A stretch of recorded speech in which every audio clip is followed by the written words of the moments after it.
India, Kenya, you're going to see just a massive explosion of people. Yeah. Wow. It's fascinating to think about it from that historical perspective. And I love what you said about just how, trends and patterns of behavior take time to catch up. Yeah. And, I think about both of my grandparents on my mother's side grew up in a, farming community. My grandmother was one of 10. She's the only remaining, but she's 105 years old. Right. Still beating everybody at pinochle. Of course. And on the other end of the spectrum, I mean, obviously this is anecdotal, but I was having a conversation with my 6-year-old daughter who looked at me when I was, stressed out and trying to do a million things. And she's like, I never want to be a mom.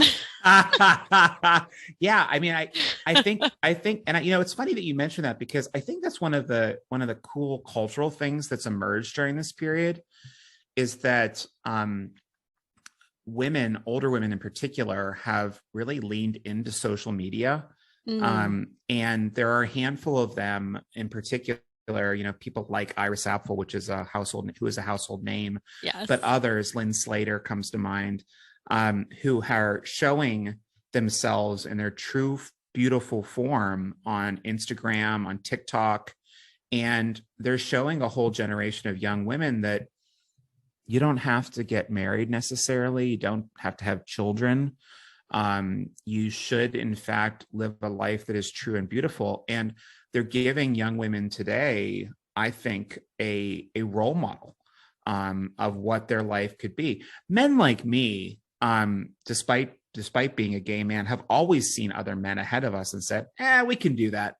That looks like it's doable for us. It never seemed out of place for me to expect to have power, license, influence when I was older. I never thought it would slip away. Women, on the other hand, society put a time limit on women a long time ago. And it tends to tack to whether or not you're able to have kids, or in the modern context, whether or not you do have children. Right. So there is still this lingering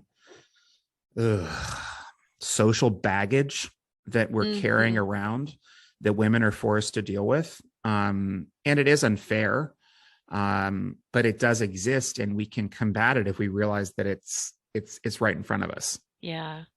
And I do want to delve into that a little bit, and that sort of that notion of the altar of youth.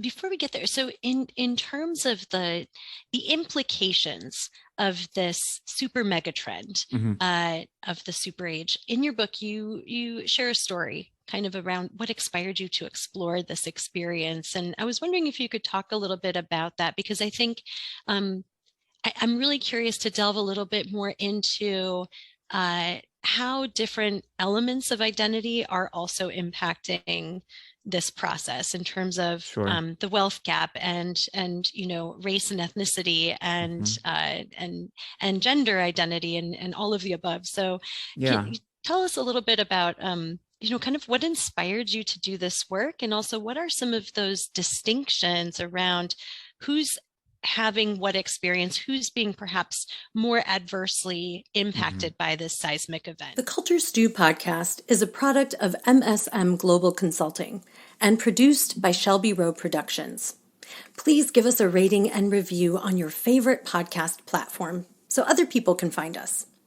There are many ways to connect and keep the conversation going with us. Check out our website at www.msmglobalconsulting.com. You can also share your thoughts with us directly by emailing info@msmglobalconsulting.com and putting Culture Stew in the headline. Follow us on Instagram at MSM_global, Facebook at MSM Global Consulting, Twitter at Global MSM, and LinkedIn at MSM Global Consulting. Let's keep the conversation going.